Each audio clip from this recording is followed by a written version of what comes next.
All right, welcome everyone. I'm not sure this is a confidence in crisis webinar here, but we'll say it is. It's our Wednesday night, 5 o'clock Central, 6 o'clock Eastern Time. Tonight we're going to have a ton of fun. For those of you who don't know, I kind of like bourbon. As I said on my invite, in case you missed it, corn is my favorite vegetable. I just like it distilled. So we've got a treat tonight. We've got my right-hand man here, Mr. Watson. Everybody knows Drew. Got an empty glass there, Empty glass. Yeah. And then we've got Vince Carrata, who is a local legend here in the world of bourbon. Vince is one of my bourbon mentors. I've told that to people before, and they think it's really odd to have a bourbon mentor. Everybody has a bourbon mentor. That's what I thought as well. So Vince is, I'll let him talk a little about himself and kind of his history with bourbon, but he runs our local bourbon society. There's about 200 members. Yep. We used to get together once a month. Right. He's now doing Facebook Live tastings, which is pretty cool. And I joined the Bourbon Society, and I've had a blast. I've learned a lot, Vince, because I've tasted probably hundreds of bourbons over the last 4 or 5 years just from you bringing that to us, guest speakers and so forth. So, Vince, tell us, where did your love for bourbon begin? Well, I'll tell you, I'm actually from New Jersey. So I moved here 15 years ago. I was a big Scotch drinker. I heard someone on there, and I still am a big Scotch drinker. And when I was in New Jersey in 1988, I walked into a liquor store, and there was this box with a bottle of bourbon in it called Booker's, which had just been released. And I was like, wow, what's this about? It's, barrel strength. It's huge. So I bought it. And I went home. I poured a glass on the rocks. So that was a little 130 proof. And from that second on, I was a bourbon lover. So 1988. Yeah, that's Booker's. And Booker's was the bourbon that got me onto bourbon. Cool. Now tell us about, I love the story about how you started the Bourbon Society. What was the thought process and how did you lure people there? Yeah, so I moved here, as I mentioned, a long time ago. And so in 2011, I really wanted to meet people. That's why, and I love bourbon. I've been to all the distilleries at that time. I went to every distillery in a span of 3 months. I got so into it, so engulfed into it. So I went to our favorite liquor store, Jay's Liquors. They have wine tastings. I asked if they would mind sending out a message to their wine group and say, if you're interested in joining a bourbon society, I'll be at this place at this time. Come and talk. And we had I had about 10 people show up. The first meeting we had was in March 2011. I think 15 people were there. We did the Pappy Van Winkle line, the 10, the 12, the 15, the 20, and the 23. What a great way to get people to come to a meeting. There you go. And only 15 people were there. Right. So, and then it just became word of mouth. And then in May, Jim Rutledge, who was the master distiller for Four Roses, sent me an email and said, I'd love to come and speak. I sent out emails to all the master distillers. And so Jim Rutledge was my first guest speaker. And then Rob Samuels from Maker's Mark came in August. Charles Medley, Tom Bullitt. I've had Jimmy Russell. I've had every major master distiller in Kentucky has come at least once, most 2 or 3 times, and spoken at the Bourbon Society meetings. And then, it just grew from there. It was all word of mouth. It was literally just people telling people. And there was a while there we couldn't really grow because we were in a facility. We were in the Miller House, which you remember. Right. And it got so crowded that the maximum was that people was about 75. It was 75 people in there. It was wall to wall. So kind of really didn't publicize it at all for a few years. And then we're back now at the O.Z. Tyler Distillery, which seats about 300 people. So we have 200 members now. Like I said, it's my passion. It's not what I do. I'm not in the bourbon industry. I know a lot about it. You contribute a lot to the bourbon industry. I do. I know everybody. I know I'm very well connected in the bourbon industry. Right. People know who I am. I have a funny story. You have a second? Go for it. All right. So I have a good high school friend of mine was a stand-up comedian after high school. He was in North Jersey, and he roomed with this guy. They were both comedians. They were going to New York City, and this guy, his friend, was Ray Romano. Ray was Raymond. So when Ray Romano got the show, he moved out to California. My friend Tom Caltabiano, if you ever watch Everybody Loves Raymond, you'll see his executive producer, Tom Caltabiano, moved to California. We lost touch with each other, but he's a big bourbon guy. So he was dating, now go years and years, like so 2015, He was dating the executive producer for the, what was the show with Matt Lauer, the Good Morning America, or one of those shows. And they were coming for the Derby, and they got a private tour of Buffalo Trace, just the two of them, with Freddie Johnson, who's one of the most famous tour guides ever. So my friend Tom called me and said, you want to join us on the tour? I'm like, yeah, I'll join you. Sure. She goes, okay. So his girlfriend, Jackie, who's the executive producer, called and said, hey, we're going to have one more person join us, Vince Creed. And I'm like, oh, the president of the Owensville Bourbon Society. So you were more known than the... And so she got the phone, she turned to Tom and goes, your friend's a rock star in Kentucky. They know who he is. I'm like, yeah. So I've been doing it for a long time. Fortunately, forged a lot of great relationships in the bourbon industry. Has really enjoyed every second of it. Well, good. Just one more thing about the Bourbon Society, and we'll get into tasting. One of the things that I appreciate is by you having these relationships, we've been able to do a lot of private barrels with these different distilleries. Talk a little bit about how that came about and then how we do that as a society. Yeah. So that came about in 2011 as well. And Louisville was the first bourbon society in Kentucky. I was the second bourbon society in Kentucky. Now there's probably 20 bourbon societies in Kentucky, but they were doing the Louisville Bourbon Society was doing private barrels with Liquor Barn up in Louisville. And basically what that is, you go to the distillery, they put out barrels. So if you go to Jim Beam, you're going to do a Knob Creek single barrel. They're going to put out 4 or 5 barrels of Knob Creek single barrel, and you're going to taste them, and you'll be shocked how different they taste. I mean, they can be literally right next to each other, aging in one warehouse, and they can taste totally different. And you pick one, and then what they do is they bottle it for you. Have to run it through a liquor store, let them have liquor license, and you run it through the liquor store. So what you're getting is a single barrel of a bourbon that you selected. Sometimes it's that barrel strength, like Four Roses. Sometimes it's that whatever proof they normally present their bourbon at. But it's a single barrel of basically your expression. So it's always a lot different than the normal expression that'll be in the market. So we do about 10 of those a year. Yeah, I have a real problem with that though, Vince, because I buy those bottles with the intention of collecting them. Because, they add our name to it. Right. But I end up drinking, which I've found that it's hard to collect these days because I'm drinking my collection, especially during a pandemic. So do I. So let's get started then. Okay. I'm looking at the list. We got a lot of bourbon drinkers on here as I go through the chat box. I see some wannabe bourbon drinkers, but I get it. I was there one time, right? Yep. I once consumed Jack Daniel's cinnamon whiskey. But how do you want to get us started? Well, with a little education here, a little bit about bourbon? Yeah, so we'll talk about what actually is bourbon. Okay. I'll talk about that, and then we'll talk as we sip on each one of these. I can go through what taste influences, what influence taste and flavor, get a little bit more in depth into each one of these as we walk through it. Okay. You want to try that? Okay. Yeah. So what is bourbon? Most people think that bourbon has to be made in Kentucky. That's not true, although all the good bourbon is made in Kentucky, and 95% of bourbon in the country is made in Kentucky. But bourbon has to be bourbon has to be made first, has to be made in the United States of America.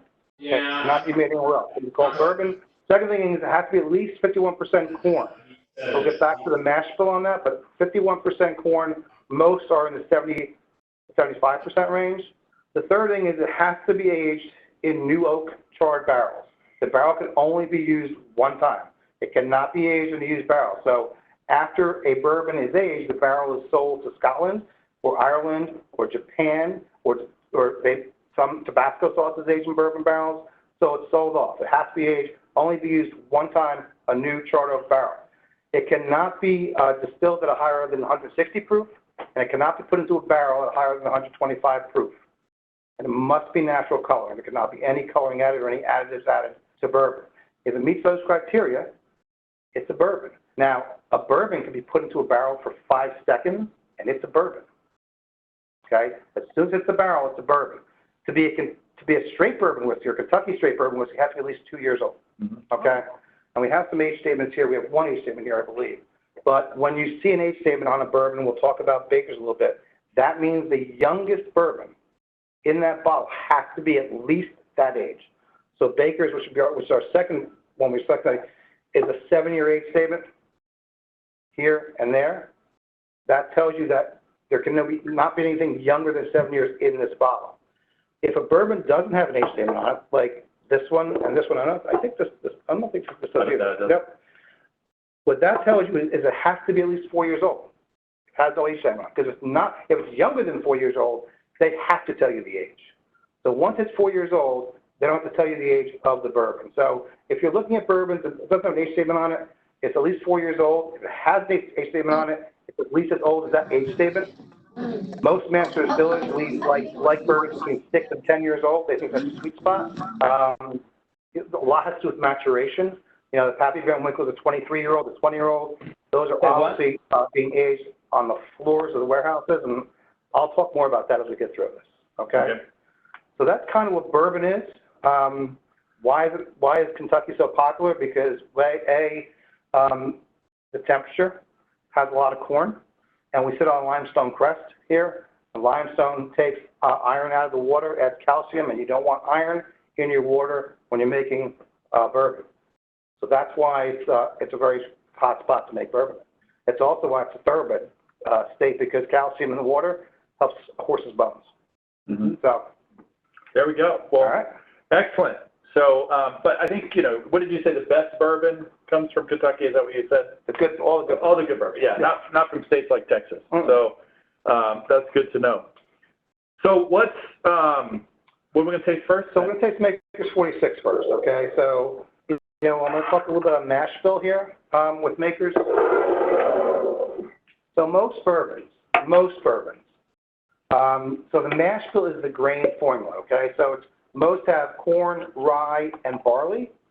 So if I have Makers that has, well, let's say Bakers, it has 75% corn, 15% rye, and 10% barley, that's a mash bill. It's the grain formula, okay? 90% of bourbons are made with corn, rye, and barley. Makers, however, is not. Makers is made with corn, wheat, and barley. So it's termed a wheated bourbon because of that. So when Makers came out, the Samuels family wanted to make it a more smooth, I hate that word because I think it's a lazy adjective, but a smoother bourbon. Think of rye bread versus wheat bread. There's no bite to it. And with the regular Makers, their goal was to basically not have a long finish. They want to push all the flavor forward in your mouth, in your palate. They want the sweetness to come through. They don't want to have a long lingering finish because apparently some other Samuels that were making bourbon before, still, the bourbon wasn't that great. Okay, so with Makers 46, what they did is they have, what Makers 46 is Maker's Mark, and then they use different wood formulas. Okay, so they use the French oak. They export everything with Independent Stave Company, which is the company that makes their barrels.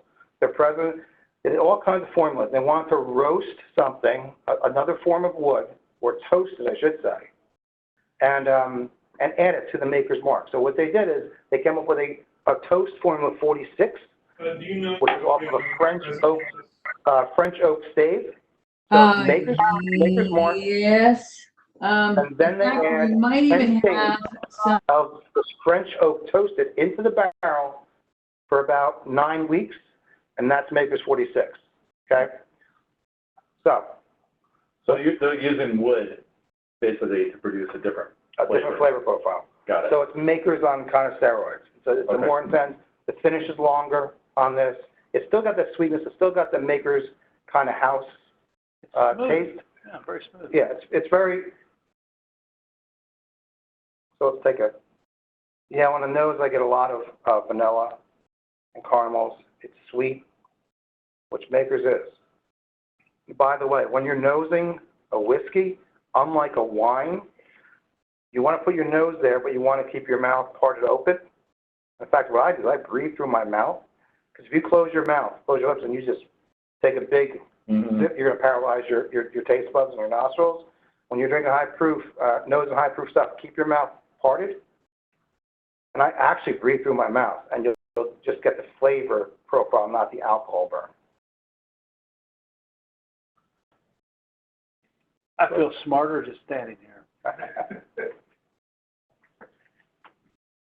And you're right. You're talking about all the flavor hits you on the way in. It's all, Not much on the way down. And if you literally had Maker's Mark, and I told you that, this one has a little bit of a finish, but Maker's you'll literally feel you'll feel the flavor push to the front.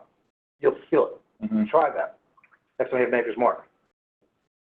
So Makers is sweet. It's got vanilla. It's got a lot of caramel. Those are predominant flavors that are coming from the wood, okay? Another flavor component besides the mash bill is the yeast strand. So everybody's got a proprietary yeast strand. So whatever Makers, the same yeast as in Makers or Makers 46 or any product Makers 101. So that's a flavor component too. Beam is very, Beam has like a house style. Whether you have Bakers or Bookers or Knob Creek or whatever, there's always kind of a thread of like, I kind of get that. There's commonality to it. That's the yeast strand, okay?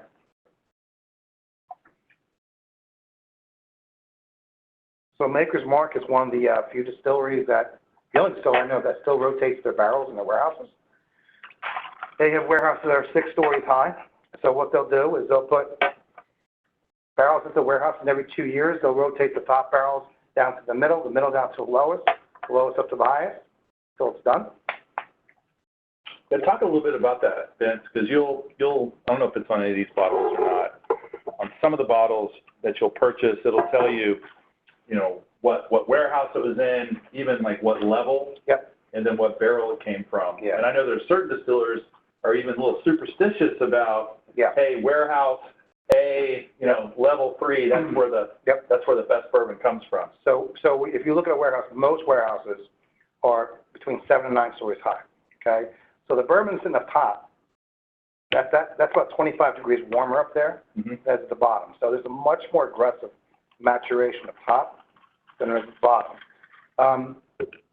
It depends where the warehouse is sitting. Is it on a hill? Is it in a cove? Is it an aluminum warehouse? Is it a brick warehouse? That all impacts flavor. Most of the single barrels, like this one here, most of those come from the middle of the warehouse, the sweet spot, Mm-hmm. 4 through 6, okay? And then they'll do some, if it's older bourbon, it's going to come from the low part of the warehouse because, if it wasn't, it'd be way too aggressive. It'd be a bunch of wood, okay? So you have all the condensation that happens. Yeah, it's going to absorb. Yeah. So basically, what's happening is when in the summertime, the bourbon is expanding into that wood, and in the wintertime, it's expanding. It's pulling out. It's contracting, and that expansion and contraction give it the color. I mean, when bourbon goes into a barrel, it looks like vodka. It's clear. All the color comes from the wood.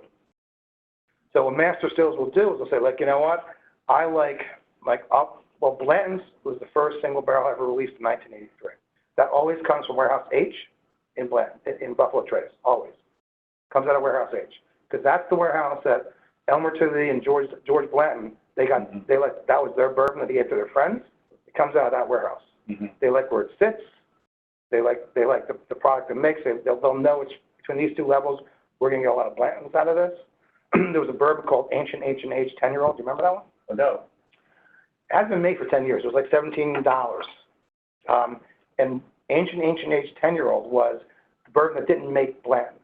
And they would bottle it in this, and it was like $15, and it was phenomenal. Mm-hmm. And of course, it's go off the market because now they can repackage it and sell it for something else for $80. At a premium. Right. Absolutely. Right. Mm-hmm. Absolutely.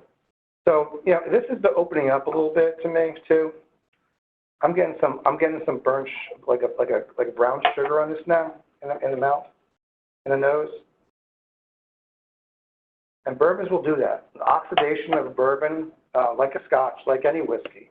By the way, bourbon is a whiskey, like a scotch. Whiskey's a big umbrella. That bourbon, Irish whiskey, scotch, Canadian whiskey, it all fits under this big umbrella. It's a grain alcohol, okay? With oxidation, this will change in the glass. With water, it can change in the glass as well. Yeah, the beauty of letting Vince talk, I've already finished mine. I'm good. I'll move on. You keep going. No. Well, anything else to say about the flavor profile itself? I thought we got several people on here. I might call on a few people to see how it hit them, or yeah, sure. If they're, I mean, what I get, and everybody's palate's different, so people are going to get different things. There's no right or wrong answers here. I get a lot of vanilla, I get a lot of caramel. I have like an underlying orange peel that I get with this. I get cinnamon. I get a little nutmeg.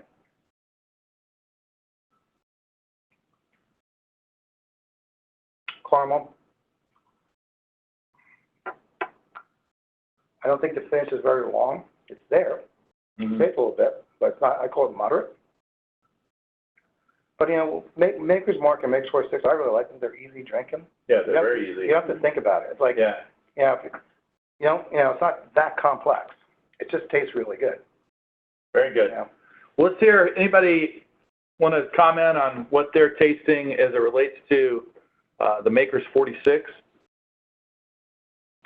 Mazzetti, Max, what are you guys getting out of that? Didn't know that. It looks like vodka going in. It's the wood that gives it the color. Does it change like And this one, types of woods? yeah, this one is soaked in 10 French oak staves. We got a whole office full there. Who's that? That's Dave Wilson's office. Dave? What's Yeah. up, man? How's it hitting you? Here's the How's volume. the Maker's 46? Automatic antibody there, right? He's looking right at the Here camera. we go. Can you hear us? You asking me? Yeah, go for it.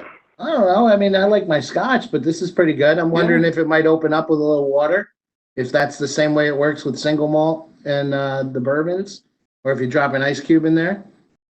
Yep, it sure will. It sure will. Do you It will change suggest with that? water or an ice cube. I think Dave's saying, do you think we suggest that now, or? I would, I would, especially if you're a Scotch drinker, Dave, I would definitely put some water in here because I think bourbon's a little more aggressive. It's not the way, it's more vibrant because Scotch is being aged in used barrels. The temperature in Scotland's a lot cooler, it's a lot damper. Here you're in an environment that, it's 110 degrees some of the time. It's a new barrel. It's being used for the first time. You got a lot of vibrancy in bourbon. A lot of Scotch drinkers, that turns them off to it. So if you take it down a little bit with either water or an ice cube, you'll probably enjoy it a lot more. Great. There you go, Dave. Thank you. I'm gonna convert you to a primary bourbon drinker before it's all over, my friend. Good luck with that. Question about the bourbon. Yeah, I'm agreeing. Good luck with that, Travis. Yeah. Jefferson has a line that's aged in either Chapelet or Groff Right. barrels. Finish, yeah. Yeah, how does that work? Well, what they're doing is in the ocean, they're oceans. They put a barrel on a cargo ship and let it run around the world. But I mean, that really originated with Scotch. Glenmorangie is famous for finishing, so Glenmorangie would age their bourbon their Scotch in a bourbon barrel and then finish it in either a port wine cask or a sherry cask. And that's kind of what Jefferson's is doing. They're aging it. It's their bourbon, and then they're aging it in the Groff Cabernet cask for a certain period of time to get the fruitiness. Angel's Envy does that a lot too. They finish theirs in a port wine cask with that fruitiness on the back. It's called finishing. So they're finishing the process with another barrel. Okay, interesting. Yeah. Well, Angel's Envy is one of my favorites, especially the rye. That's Right, rum. fantastic. That's finishing rum cask. Yeah. That's an outlier. That's very good. I like Very it, much too. so. Yeah, talk a little bit too before we go to the next one, because I believe all these bourbons are made and distilled and held on property. But you have certain companies like Jefferson that use outsourced. Right.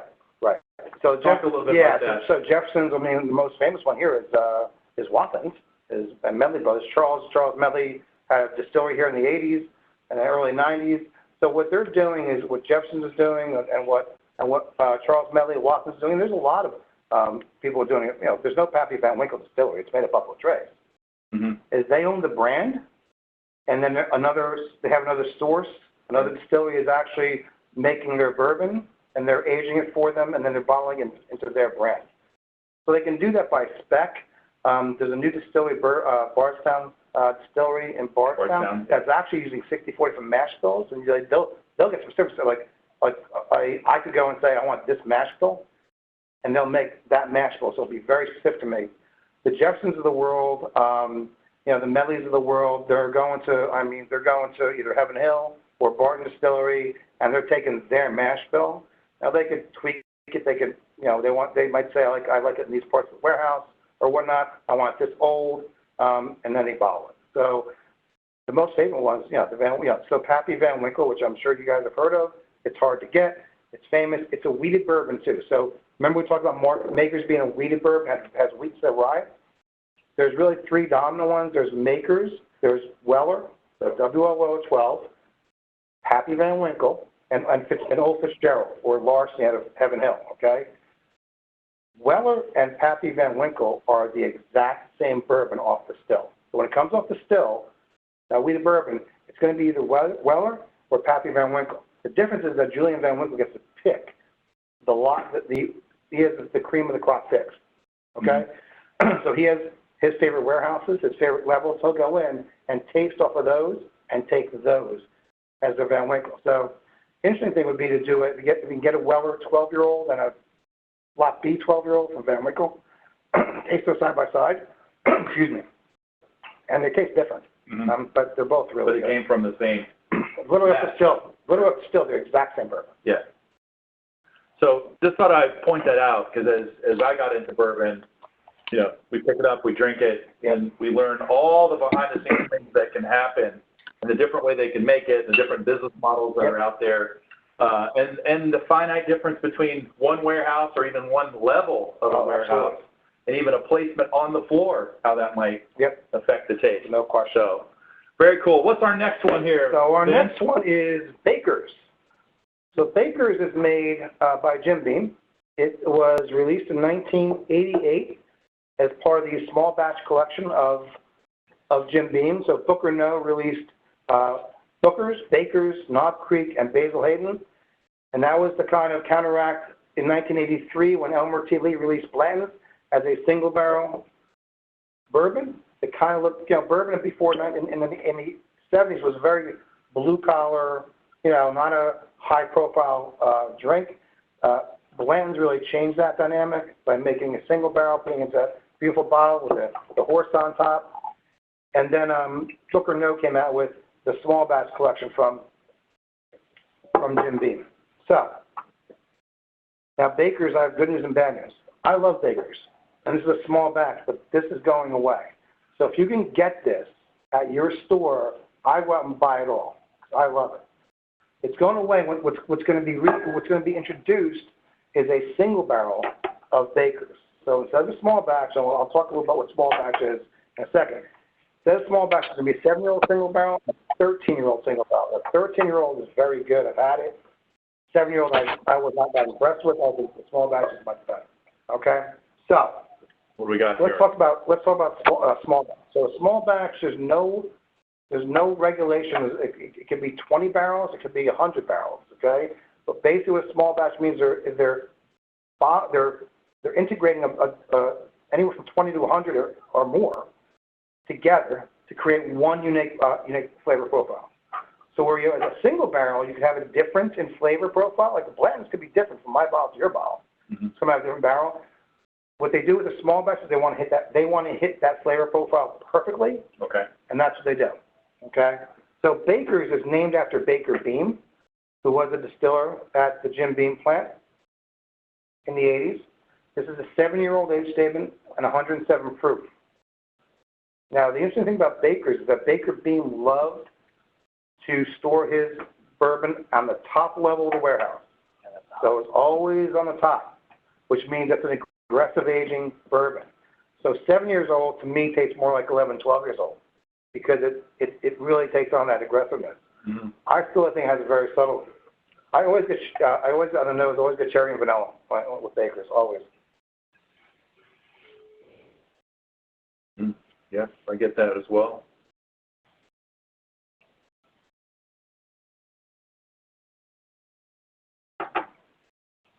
Okay, so this is a rye mash. So this mash bill is corn, rye, and barley, where this was corn and wheat and barley. It's a higher proof. You're going to get the bite, that little spiciness in the middle. Yes.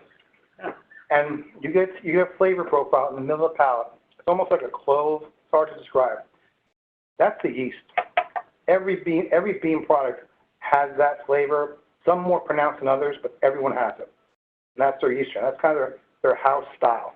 So you're going to have that on almost any bean product, what you're saying, with different nuances. Different nuances. Like some of you hit you more. The older ones, the higher proof ones, you won't get as much as you would like have Jim Beam White label. 4-year-old, you're going to get it. And then you'll see it in Knob Creek, but especially Knob Creek single barrel, 120 proof, you don't really see it there that much. You get it, you have to look for it. Yeah, I get that mid and midway down. And when you sip on bourbon, just put it in your mouth and roll it around your tongue, hold it there for a minute, and swallow. And then focus on, I call it a wave of flavor. How it feels. When I look to measure a bourbon to my palate, I look for balanced flavor. So I'm looking for sweetness. How are the flavors meshing together? How's the balance? There's something off on it. So I always look for front palate, mid palate, and then back, finish. Okay? This is a pretty nice long finish. I'm still getting the finish right now. I've been talking about it. Yeah. I'm still there. It's a long finish. The mid palate, I get more spiciness in the mid palate than it did certainly with Makers. Get a little bit. You'll always get sweetness on the front of your tongue because that your front lobe in the tongue is where you're going to get sweetness. So anything you drink, if it's sweetness, you're going to get it there. So this hits sweetness first, then it immediately turns to some like warming spices, cinnamon, nutmeg. I get some leather with this. I get the cherry over, like the cherry and vanilla kind of sit over that spice. The sides of my tongue are like tingling. So that's the spiciness. That's the lots of proof is 107, a little higher proof. It's been aged aggressively, so you're getting the wood component in there, like the wood tannin coming into this a little bit. Much different bourbon than this one. Much different.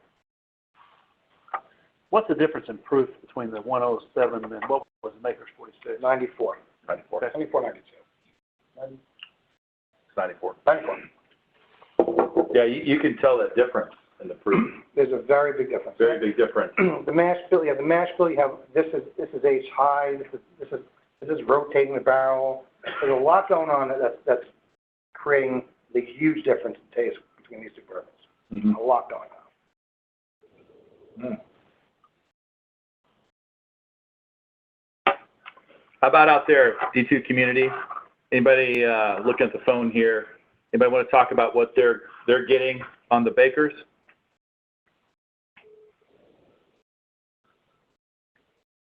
Mike Brink, I know you've got yours. Mike Brink on here. Just go I'd like to scrolling tell you, through. Travis. I like the Bakers. Yeah, what do you like about it, Mike? I did a preview taste session this weekend. The Bakers was my bench others for these four, and the Bakers was my favorite then. All right. Well, you bring up a great bourbon tip. Preview drinking. That's right. Right? I think that's really intelligent to do. So, anybody else want to say anything about the Bakers? You know, it's fun, Travis. After doing the sommelier wine tasting, a couple of weeks ago, it's neat to hear Vince talk about the flavor profiles where he gets flavor from the similar wood flavors you get here with this. I think it's all really cool. But yeah, it's a smooth one. It's great. This is fun. Cheers, everyone. There we go. Johnny Randall posting in the back patio there. All right, we're going to number 3. So this is Four Roses. It's a single barrel Four Roses. This has a lot of I love Four Roses. They're my favorite distillery in Kentucky. Jim Rutledge, who retired about 3 years ago, was the first guest speaker at my Bourbon Society. He's a living legend. I consider him a personal friend. We still have lunch together. They're a very interesting company because in the 60s and 70s, they were owned by Seagram's. And when I think of Four Roses, in World War II, in that era, Four Roses was the highest selling bourbon in the United States. And then Seagram's purchased them. Seagram's is a Canadian company. And Seagram's stopped selling bourbon in the United States. So when I was a kid, I don't know about you, Tress, when I was a kid, the Four Roses I knew was this really horrible blended whiskey. Cheap, and had Four Roses on it. And then Corinne, a Japanese company, bought Four Roses. I think it's 2000. Jim Rutledge convinced them to move bourbon back into the United States, or sell it back in the United States. So they had a huge brand deficiency to overcome. Because when I see Four Roses, I was like, that's horrible. So I remember when Jim Rutledge came and spoke, and we had dinner before the meeting. I said, "Well, I mean, you're Jim Rutledge. I think there's 20 people at the meeting. Like, this guy's a living legend. He traveled 3 hours. Like, why are you here? I mean, and he said to me, if I can get one person in that room to switch to drink Four Roses, that's worth it to me. Mm-hmm. And he was a speaker for three times there. We went there, and he gave us a personal tour. But they're an interesting company because they do things that we talked about in mash bill. Okay? They have 2 separate mash bills, so two separate grain formulas. We'll talk about that in a second. And they have 5 different yeast strains. So they make 10 separate bourbons. So one mash bill is 75% corn, 20% rye, 5% barley. And the other mash bill is 60% corn, 35% rye, and 5% barley. So they have those 2. Then you have 5 separate yeast strands: the V, the O, the Q, F. No, I'm going to forget one, so I'll get it. So what they do is they make 10 separate bourbons. Okay. The single barrel bourbon is always the same yeast strand and formula and grain formula. So OB.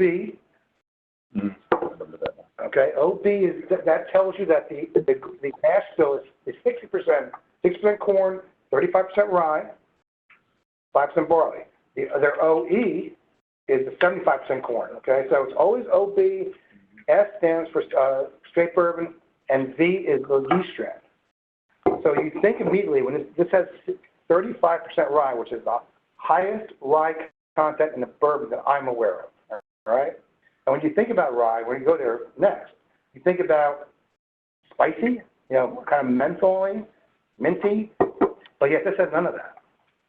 Okay? And why it doesn't is because the V yeast strand is floral, and it cuts that spicy, minty, fruit, mentholy with the yeast. So the yeast is cutting that into this. So the great thing about, and this is a 100 proof, and it's usually about 9 years old. Well, Vince, I know how Rutledge feels. Travis and I have done a lot of 3-hour drives to speak to 20 people or less. Touche. I think a lot of advisors here have experienced that in our old seminar days. Well, we had Brett Elliott, the new master distiller, and I know he's been back a couple times. He's been 3 times. Yep. Yeah. Yep. And so, for you guys remember Sean Land, who's a consultant with Dynamic Directions on the legal side of it, that's his brother-in-law. So as a benefactor of knowing Sean, I've actually got some pretty cool custom, or I wouldn't say custom, just limited release bottles of Four Roses that Brett's been a part of. Right. And then I know there was one, didn't Jim do one kind of at the very end of his career? Yep. Yeah. I can't think of the name of that. 16, I can't think of it either. Yeah. So they come out. So what they do is and we talked about private barrels before. So when you go to Four Roses, do a private barrel, they have 10 barrels, and each of their separate, different bourbon. Mm-hmm. And you select that barrel, and they're going to barrel that for you. So and they do it at barrel strength. So with Four Roses, you're literally getting, like you might get the OE yeast strain with the F yeast, OE mash with the F yeast. That doesn't exist in the market. The only way you can get that is through a private barrel with Four Roses. Mm-hmm. And they're always phenomenal. Very tasty. Yeah, very tasty. Yeah, I drink this a lot, and it's a single barrel is variation of flavor. I'm getting like a strawberry shortcake on the back of this palate, on the back of my palate, which I've never gotten before with this. I always get kind of the vanilla thing. Saying that makes me want to keep drinking until I find that. Yeah. Exactly, Travis. I get a floral quality to this, a fruitiness to this, and I'm getting like a strawberry shortcake on the back. But again, everybody's palate's different. Everybody's getting something else, but it's delicious. Really one of my favorite bourbons. And again, we have a couple questions here. If you guys see me looking down, I'm talking to the phone, looking at the chat box. You said this is a single barrel, correct? Yes. I think there's still a little. Maybe you can reiterate again between the single barrel and the small barrel. Okay, so the single barrel is the master distiller. Theoretically, these are the best barrels in the distillery. So a master distiller is going into a warehouse and saying, I'm going to select that barrel. And they bottle that barrel. That's what a single barrel is. It's coming from one barrel. And theoretically, it's usually the highest, it's usually the best bourbon that they have. Now, as deemed by the master distiller. Yeah. Right. A small batch is a And by the way, Vince, you can look on these, for those who purchased it, it'll tell you the warehouse and the barrel number on it, which traditionally they do that on a single barrel. Go ahead, I'm sorry. That's okay. So a small batch is they're going more for, we want a really good bourbon, and we want a very specific flavor profile, and we want to hit that flavor profile every time we make this bourbon.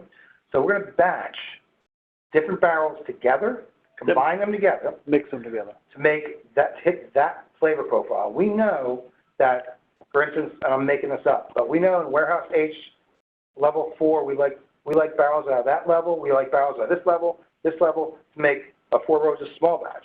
So they'll go there first, and they'll bring that together, and then then they'll go back to like their control, their original one. And if it's not mixed, it's not in that specifically, they'll say, you know what, we need something older, or we need something here or there, and they'll do it. They'll keep blending it until they hit that profile. So small batch is that. Now, there's no rules with a small batch, meaning that there's nothing that says, like a small batch, there's no regulation that says, to be a small batch, you cannot use any more than 80 barrels. You can use 200 barrels in a small batch. There's nothing governing how many barrels you can use. What governs everything is the flavor profile. They're looking for hit that specific flavor profile.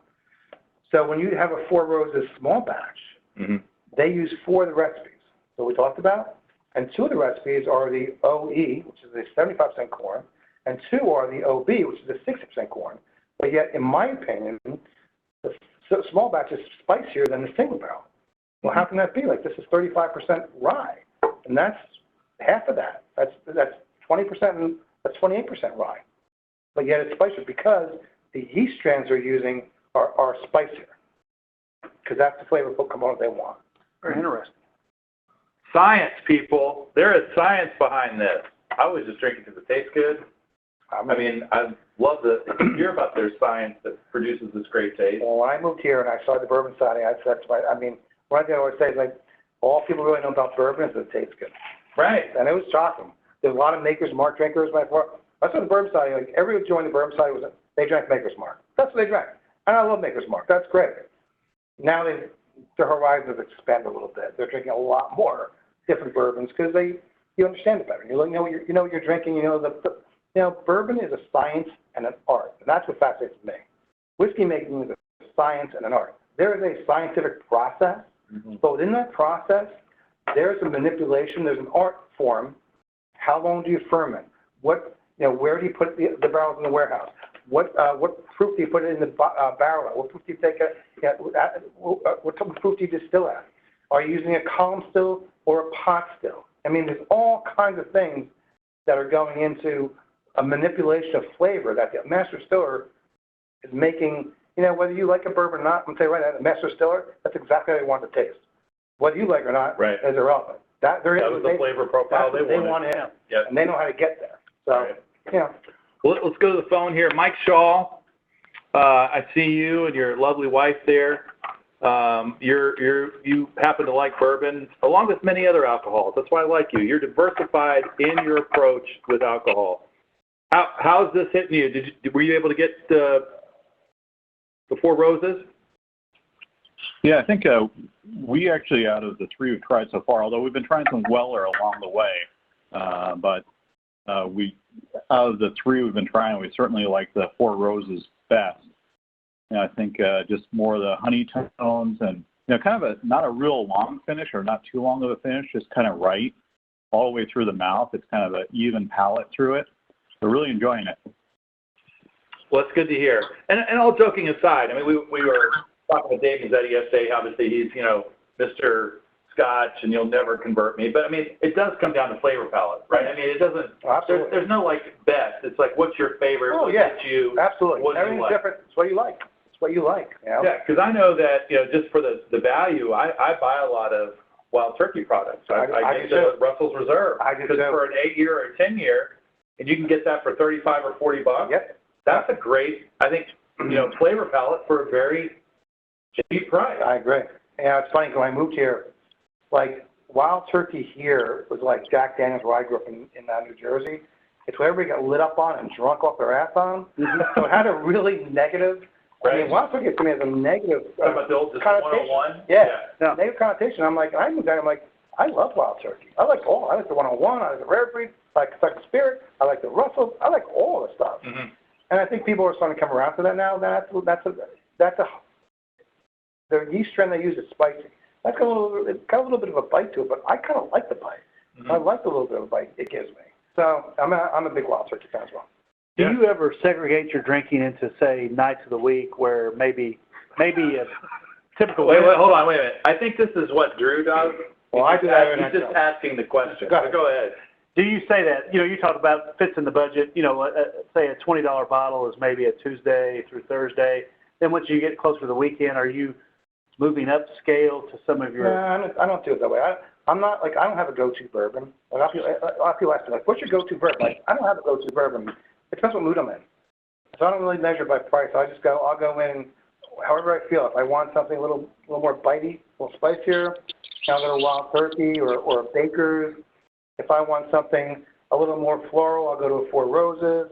It really depends on the mood I'm in. And I'll also, I'll very rarely have the same glass twice.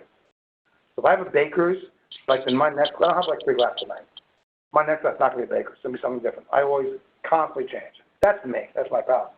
I know people who only drink Woodford Reserve. That's what they're drinking Woodford. That's it. That's okay. Mm-hmm. That's not me though. I always like to spice it up. Yeah.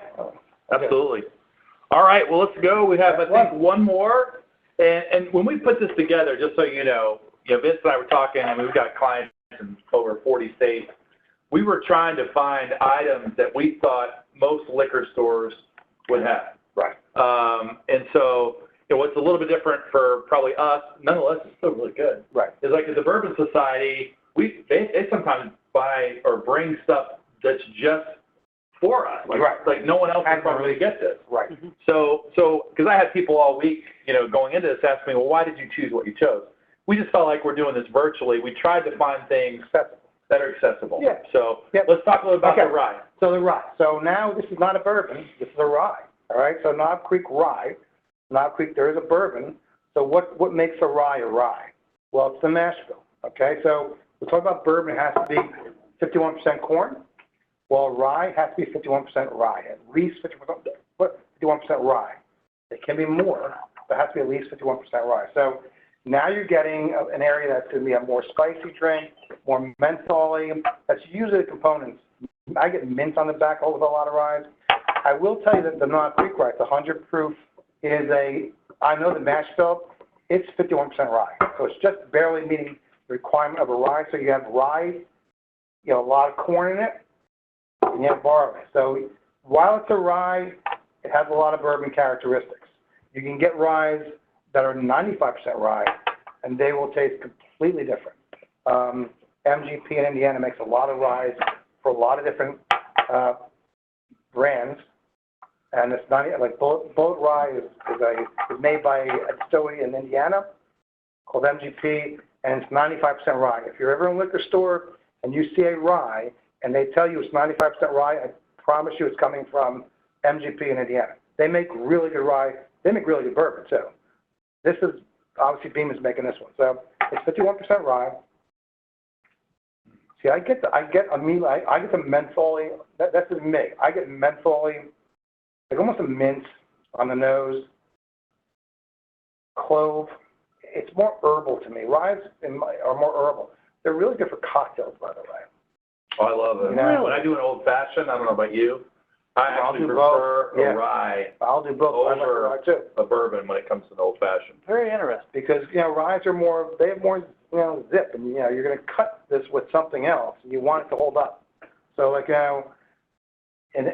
Basil Hayden, for instance, that's 80% bourbon. That's not going to hold up in a cocktail. It's going to lose its structure. It's going to go away. Where if you're Knob Creek 100 proof and up, that's really when you're making a cocktail. You want to be at a higher proof.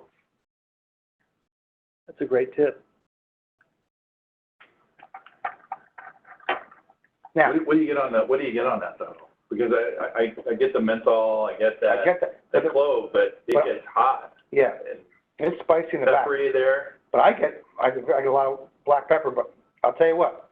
Think about the bakers. Think about this. They're close. And they're not a common thread. Yeah. That's the yeast. So this is a rye, it's a bourbon, but there's always a common thread. It's like a clove flavor that comes in bean products. It's there. So yeah, I get that. I mean,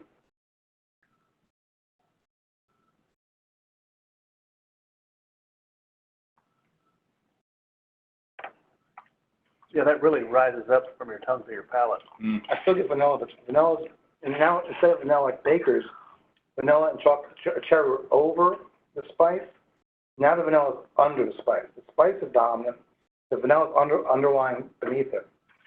I get, Do you feel like rye is a little more complex at times over bourbon? Or no. because for me, because you get a little more peppery, the heat that comes with it, and then you get like what you talk about, some underlying tone. Yeah. I don't get that a lot with bourbon. Maybe it's just my palate. I do. I mean, I get it. It kind of flip-flops with me.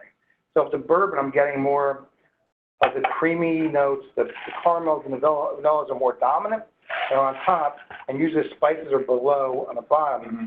With the rye, it just flips. Like on top is a more spicy note, so the dominant note, and underlying with that can be, I get a little butteriness underneath this, a little, but I'm getting a lot of what you're getting. I'm getting a lot of this. I'm getting a lot of spice. I'm getting a lot of cinnamon. I'm getting a lot of like a nutmeggy thing. I'm getting like mint in the back, but I'm also getting like almost like a wintergreen in this. Especially when I take the air in a little bit on that. Yeah. Yep. Now, Vince, do you have like a preferred, any tips if you're going to enjoy a cigar with your bourbon? I'm a huge cigar smoker. Huge. And I always have cigars. So my tip would be this. Don't necessarily think that if you have a very full-bodied cigar, you need a very full-bodied bourbon. A lot of times you want to look at, if you want to get, Nicaraguan cigars, if the tobacco is coming from jalapeno is a sweeter, you get the cocoa and the creaminess there. You want to kind of, maybe with Baker's to offset that, would cut through it. If you're getting it from Esteli, which is more earthy, and like something sweeter, like a Maker's, would be made to counterbalance it. But that's really just, I have a cigar, I have at least every night, probably two. And I always have it with a whiskey, scotch, or a bourbon. And sometimes I miss. Sometimes I have something, this will go well together. And it's like, yeah, this doesn't go well together at all. But when you do hit it, and most of the times you do hit it, most times you get it pretty good. When you get it good, the cigar is enhanced and the bourbon is enhanced. And it can be it's an extraordinary experience. Well, that's something, if anything you can take away from Vince, he loves to experiment, right? You're constantly, right. And if you listen to him, he doesn't drink the same thing more than once in a night. Mm-hmm. You're constantly exploring, you're combining different flavors with the cigar. I think that's super cool to emulate. I'd love to get a female perspective. Marissa, Dan's beautiful bride there. And by the way, many of you all know Dan Gam, Marissa's the real bourbon drinker. Marissa's the one who will text me when she's at the liquor store saying, "What do you think?" And then I'll say, "You can get this, but Dan won't drink it." So, Marissa, what are you thinking tonight?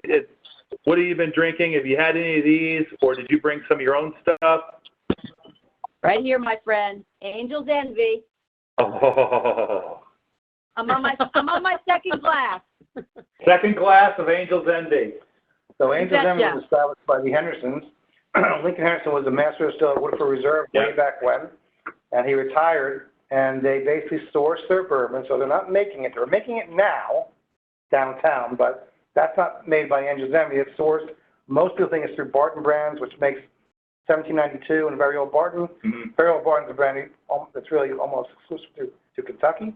And then what they do, Lincoln died probably 5 years ago, so Wes Henderson, his son, is more the marketing guy, but Kyle Henderson, his grandson, I'm going to call him the master blender, because he's not distilling it, but he's blending it. So he'll then take that bourbon and he'll put it into port wine casks, and he'll decide when it comes out of that, and that's Angel's Envy. And of course, with a rye, they're buying a rye and they're putting that into rum casks. Yes.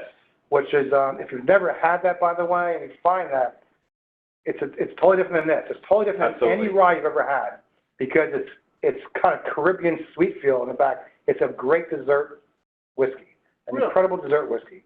Like you can't get a better one than that. Well, I think it's a great appetizer whiskey. I think it's a great whiskey meal. I think it's okay. That's like one of my favorites. Everything but breakfast. Breakfast. When you're on vacation.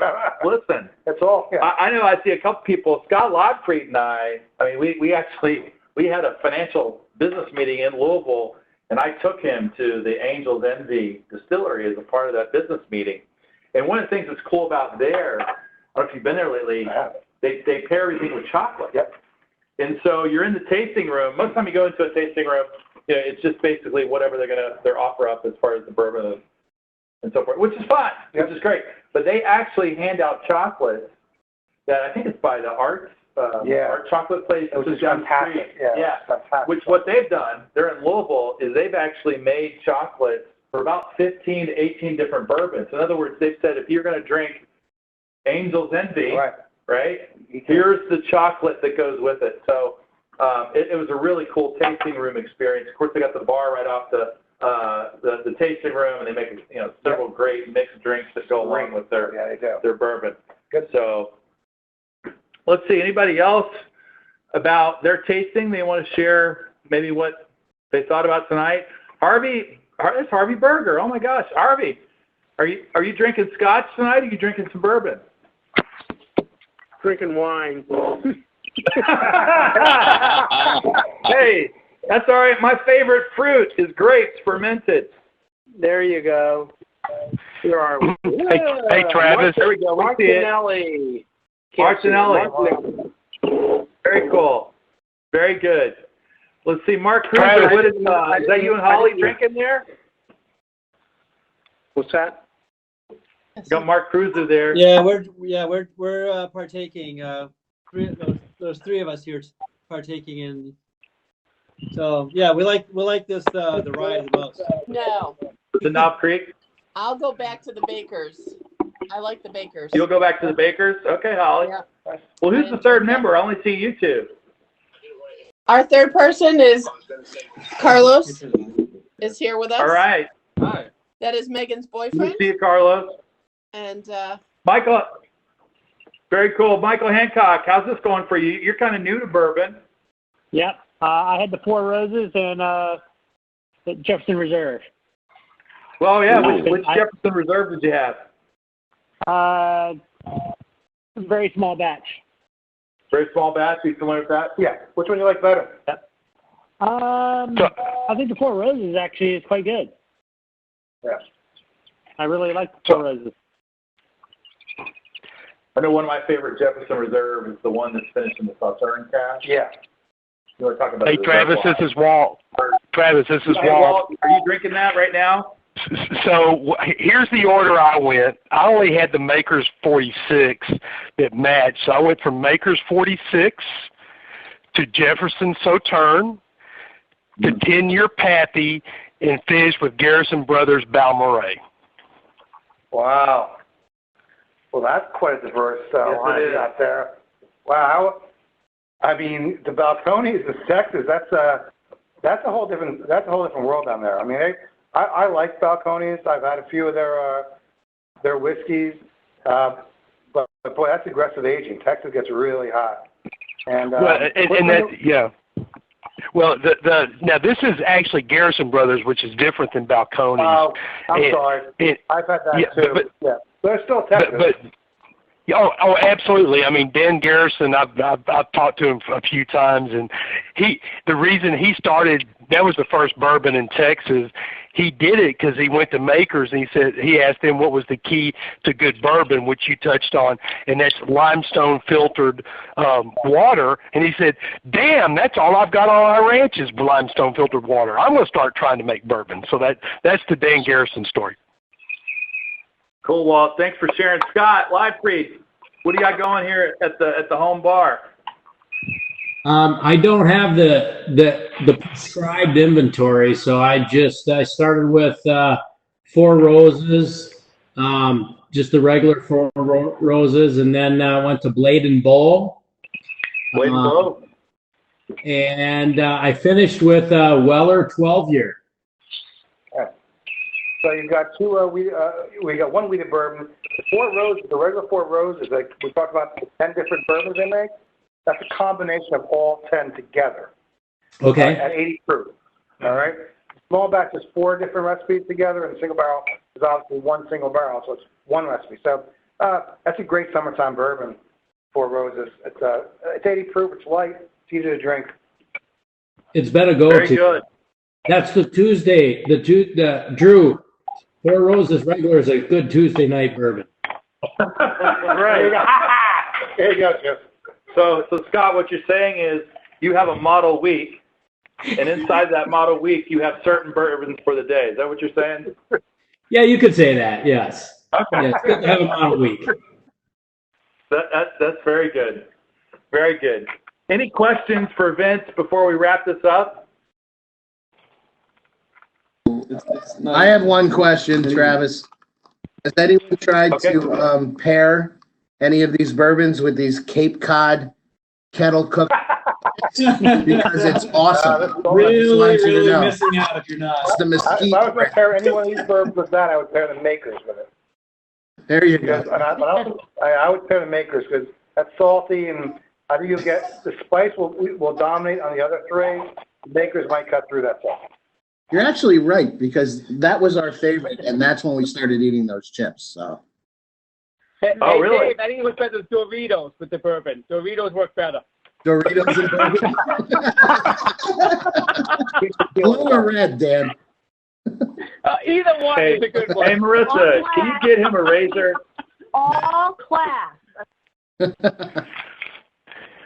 Any other questions before we wrap this up? Very yes, good. When can we do this again, Travis? Hey, I'm thinking we're going to have maybe one a month. I mean, we have plenty of bourbon, don't we, Vince? We sure do. Yeah, hell, So, once a week.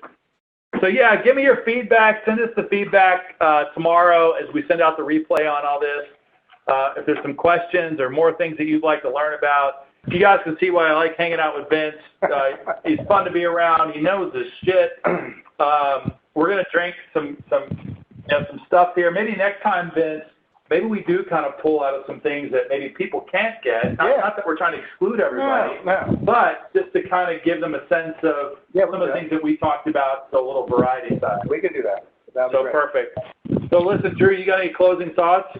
I think it's great to have a model week, a model month, and a model year. A model bottle. And we are financial planners. Right. So that makes sense to me. Yeah, we don't want to run ourselves in the poorhouse going to the whiskey still. There we go. So that's our advice tonight. Thank you, Drew. Any closing comments for you, Vince, before we wrap this up? Thanks for having me. I enjoyed it thoroughly. Anytime I come and drink bourbon and talk about it, I'm in. There we go. Well, hey, community, it's been great being with you tonight. Let's raise our glass. We're absolutely honored to be a part of your life and your practice. We enjoy doing this stuff. Hopefully you saw that tonight. Cheers to you and your team and your clients. Keep fighting the good fight. Good night. Cheers. Cheers.